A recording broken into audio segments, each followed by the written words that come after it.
কঙ্গোতে ইবোলার নতুন প্রাদুর্ভাব ছড়িয়ে পড়ায় জরুরি ভিত্তিতে সহায়তা বাড়িয়েছে যুক্তরাষ্ট্র।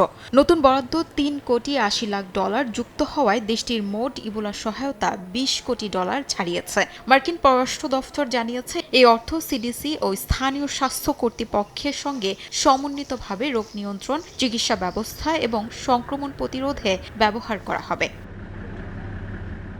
মার্কিন স্বাস্থ্য সংস্থা সিডিসি সতর্ক করেছে, পরিস্থিতি নিয়ন্ত্রণে দ্রুত ও শক্তিশালী পদক্ষেপ না নিলে এটি ইতিহাসের সবচেয়ে ভয়াবহ সংকটের একটিতে পরিণত হতে পারে। সংক্রমিতদের আলাদা করা না গেলে এটি 2014-16 সালের পশ্চিম আফ্রিকার ইবোলা সংকটের সমান বা তার চেয়েও বড় হতে পারে বলে শঙ্কা প্রকাশ করে সংস্থাটি। ইতিমধ্যেই কঙ্গোতে মৃত্যু ও আক্রান্ত বাড়ছে বলেও জানিয়েছে স্থানীয় স্বাস্থ্য মন্ত্রণালয়।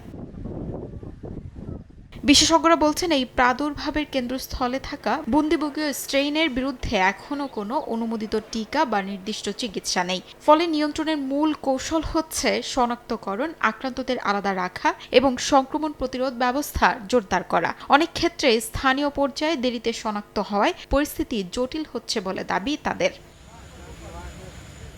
এদিকে ইবোলা নিয়ন্ত্রণে কঠোর নীতি নিয়েছে যুক্তরাষ্ট্র। কঙ্গো সহ কয়েকটি দেশের ভ্রমণকারীদের ওপর সাময়িক নিষেধাজ্ঞা আরোপ করেছে দেশটি। এমনকি সন্দেহভাজনদের জন্য বিদেশে বিশেষ কোয়ারেন্টিন কেন্দ্র ব্যবহারের পরিকল্পনা রয়েছে। জনস্বাস্থ্য বিশেষজ্ঞরা অবশ্য এই নীতির সমালোচনা করে বলছেন, ঝুঁকি কমাতে আন্তর্জাতিক সমন্বয় ও রোগীদের দ্রুত চিকিৎসা নিশ্চিত করাই সবচেয়ে কার্যকর পথ।